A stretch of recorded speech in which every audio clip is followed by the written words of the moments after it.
Last लेक्चरला आपण study केलेलं होतं what is mean by periodic motion. How oscillatory motion is a periodic motion. इथपर्यंत आपण बघितलेलं होतं. तर त्याच्यामध्ये पिरियडिक मोशन कशाला म्हणतो आपण? The motion which repeats itself after equal interval of time. This is known as periodic motion. आणि ऑसिलेटरी मोशन आपण कशाला म्हणतो? To and fro motion about its mean position or equilibrium position. म्हणजे त्याची जी equilibrium position असेल त्याच्या along जर त्याची टू अँड फ्रो किंवा बॅक अँड फोर्थ मोशन होत असेल तर त्या मोशनला आपण म्हणतो सिंपल ऑसिलेटरी मोशन. आणि या ऑसिलेटरी मोशन मध्ये साइन आणि कोसाइन फंक्शन असल्यामुळे त्याला आपण हार्मोनिक मोशन म्हणलं होतं. आता जर इथे स्ट्रेट लाईन पाथ जर फॉलो केला असेल तर त्यावेळी त्याला आपण काय म्हणतो? Linear simple harmonic motion. आणि जर पाथ हा कर्व्ड असेल तर आपण त्याला म्हणतो अँग्युलर सिंपल हार्मोनिक मोशन. तर सिंपल हार्मोनिक मोशनला शॉर्ट फॉर्म तुम्ही यूज करू शकता, तो म्हणजे SHM. सिंपल हार्मोनिक मोशन म्हणजे अँग्युलर आणि लिनियर सिंपल हार्मोनिक मोशन असे दोन टाइप्स सिंपल हार्मोनिक मोशनचे असतील.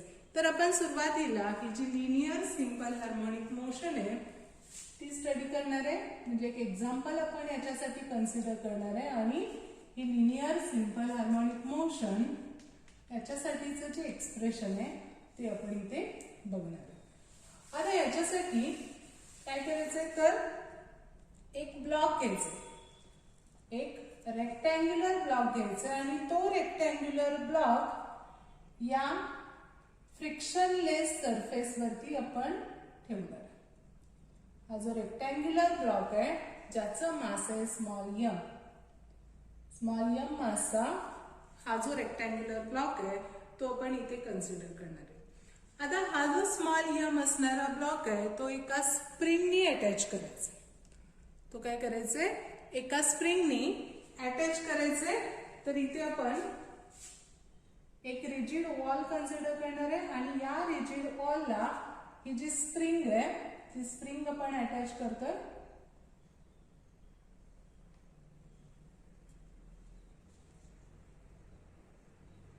आणि या स्प्रिंगला हे जे रेक्टँग्युलर ब्लॉक आहे तो आपण अटॅच केलेला आहे. म्हणजे या स्प्रिंगचं एक एंड हे रिजिड वॉलला असेल आणि एका एंडच्या ठिकाणी आपण हा रेक्टँग्युलर ब्लॉक अटॅच केलेला आहे.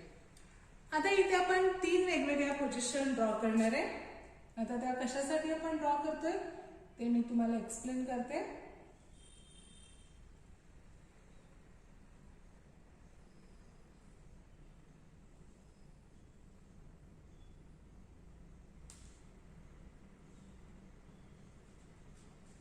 इथे एक फिगर आपण काढणार आहे. हा सेम रेक्टँग्युलर ब्लॉक आहे, सेम एक हॉरिझॉन्टल सरफेस इथं असेल आणि ती स्प्रिंग त्याला अटॅच केलेली आहे.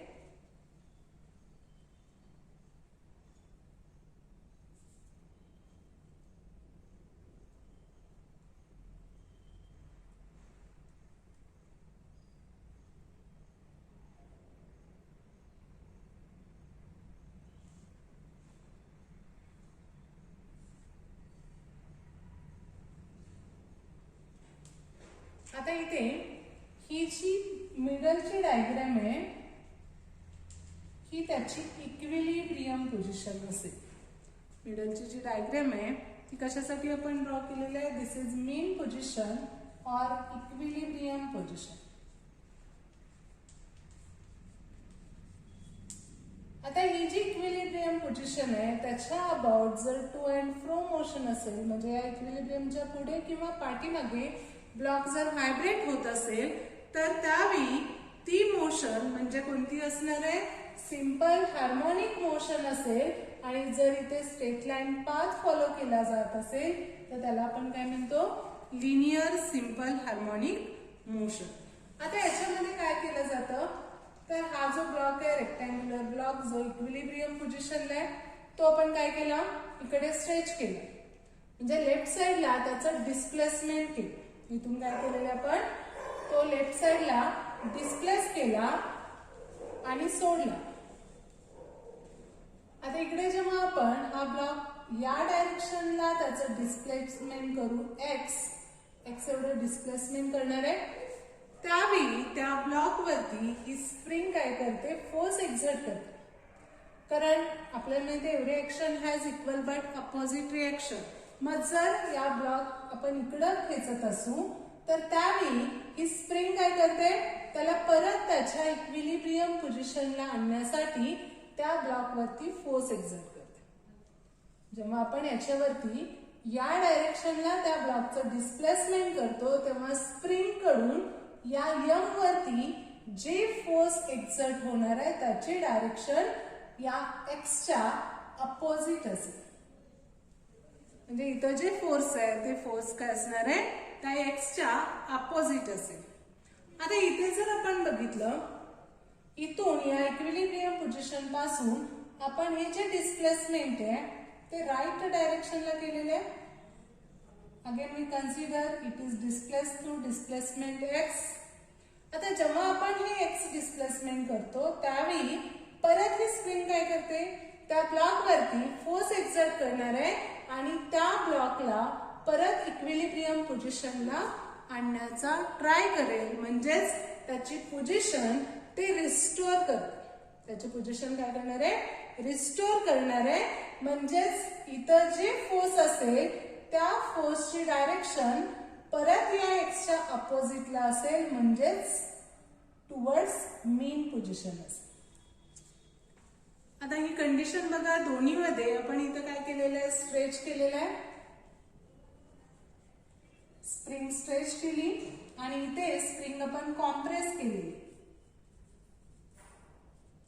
स्प्रिंग स्ट्रेच केली किंवा कॉम्प्रेस केली तरी तिथं ऍक्ट होणारं जे रिस्टोरिंग फोर्स आहे ते रिस्टोरिंग फोर्स त्या ब्लॉकला परत त्याच्या इक्विलिब्रियम पोझिशनला आणतं. त्यामुळं हे जे फोर्स F आहे, this force F is known as restoring force. या F ला काय म्हणतात, restoring force.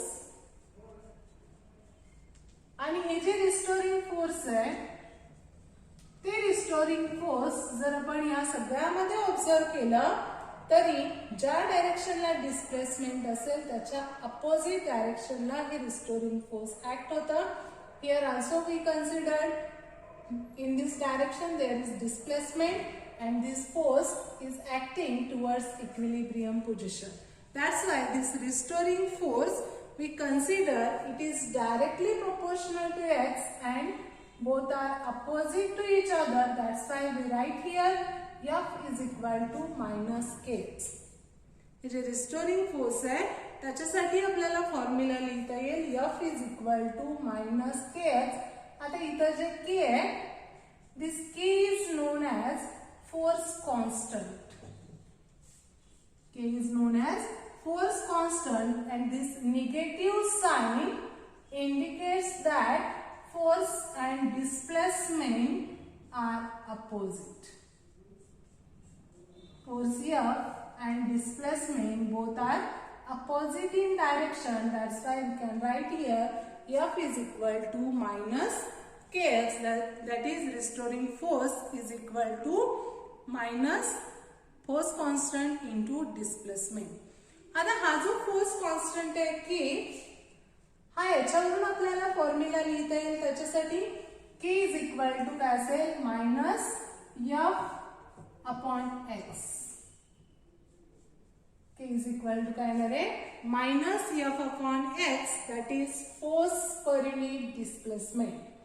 Force constant is defined as force per unit displacement. आणि जर फोर्स पर युनिट डिस्प्लेसमेंट असेल तर आपल्याला याचं जे युनिट आहे ते इथं लिहिता येईल, ते म्हणजे Newton per metre.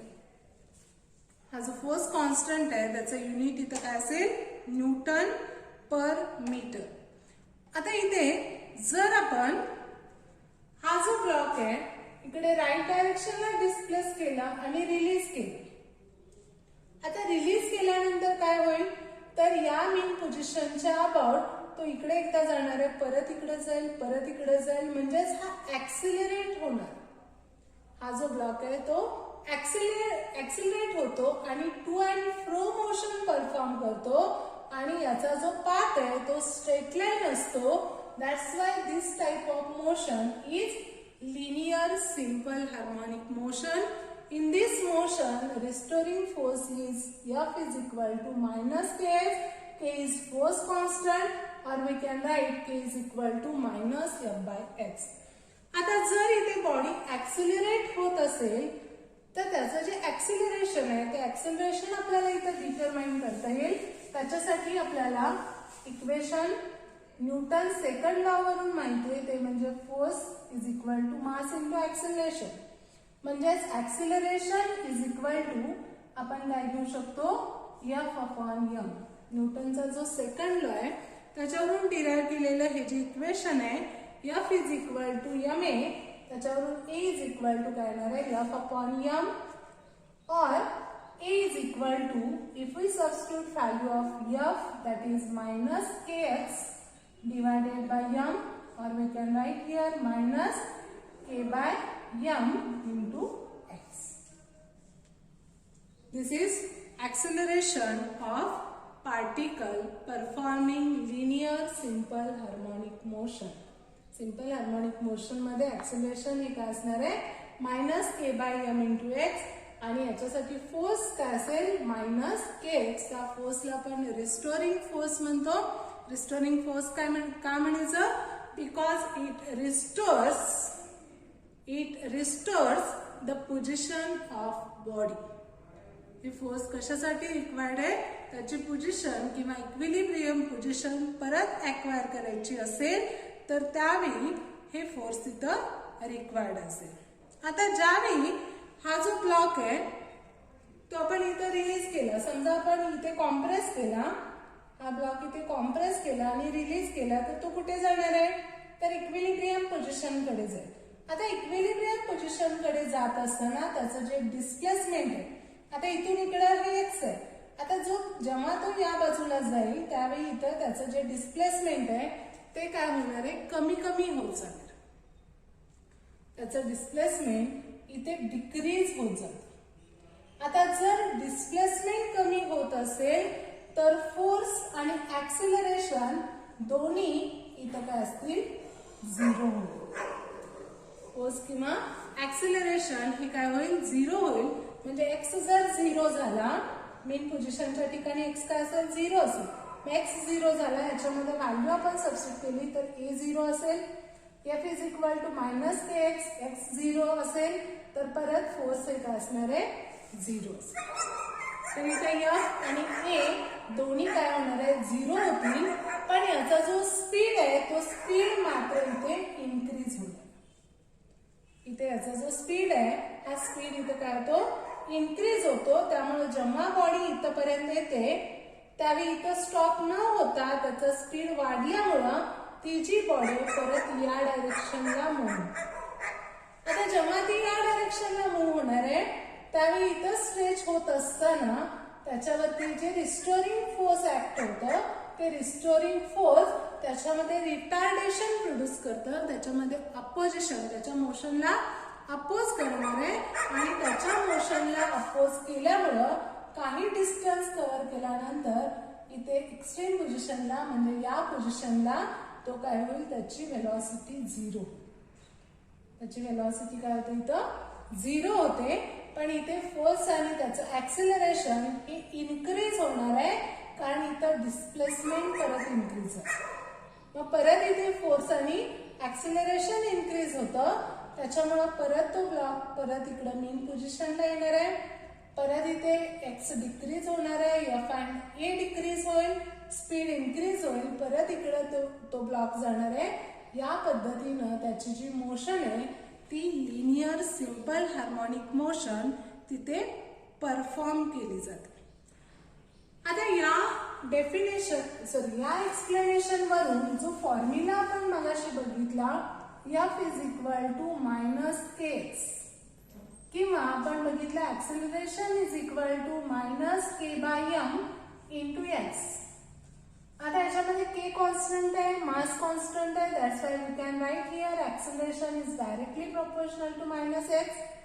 So f is equal to minus kx. That's why we can also write here f is directly proportional to minus x. तर f आणि a हे दोन्ही कसे आहेत? डायरेक्टली प्रोपोर्शनल टू डिस्प्लेसमेंट आहेत. त्यामुळं या कंडिशन वरून आपल्याला लिनियर सिंपल हार्मोनिक मोशन ही डिफाइन करता येते. लिनियर सिंपल हार्मोनिक मोशन ही डिफाइन करता येते. तर कशी डिफाइन करायची? तर आपल्याला माहिती आहे सिंपल हार्मोनिक मोशन ही कसली मोशन आहे? Periodic motion. मग लिनियर एसएचएम ही पण काय असेल? पिरियॉडिक मोशन असेल. तर linear SHM, linear simple harmonic motion is periodic motion. Linear SHM is periodic motion in which restoring force or acceleration, force किंवा acceleration are directly proportional to displacement of particle from mean position. इथं जे displacement आहे ते कुठून असायला पाहिजे हे पण लक्षात ठेवायला पाहिजे. ते मेन पोझिशन पासून घ्यायचं. It is directly proportional to displacement from main position and both are always directed towards the main position. डिस्प्लेसमेंटची डायरेक्टली प्रोपोर्शनल असेल आणि फोर्स आणि ऍक्सिलरेशन याची जी डायरेक्शन आहे ती कुठे असते? टुवर्ड्स मेन पोझिशन असेल. तर काय डेफिनेशन येणार आहे? Linear SHM is periodic motion in which force and acceleration are always directed towards mean position and its magnitude is directly proportional to displacement from main position. या दोघांच्या direction towards mean position असतात आणि दोन्ही डिस्प्लेसमेंटला directly proportional असतील. तर ही जी definition आहे ती definition important आहे. आणि हे जे एक्सप्लेनेशन आहे ते एकदम इझी आहे. इथे तुम्हाला काय करायचं? फक्त इक्विलिब्रियम पोझिशन पासून तो स्ट्रेच केला तर परत त्याच्यावरती रिस्टोरिंग फोर्स ऍक्ट होतं आणि ते रिस्टोरिंग फोर्स त्या ब्लॉकला परत इक्विलिब्रियम पोझिशनला आणणार आहे. तो कॉम्प्रेस केला तरी तो इक्विलिब्रियम पोझिशनला आणतो. म्हणजेच तिथे ऍक्ट होणारं किंवा स्प्रिंगनं त्या ब्लॉक वरती ऍक्ट केलेलं जे फोर्स आहे ते फोर्स त्याला आपण म्हणतो restoring force. And that restoring force is equal to minus kx. k is force constant or k is equal to f upon x, that is force per unit displacement. And from this we have defined what is meant by linear SHM. It is periodic motion in which force and acceleration are always directed towards mean position and its magnitude is directly proportional to the displacement from mean position.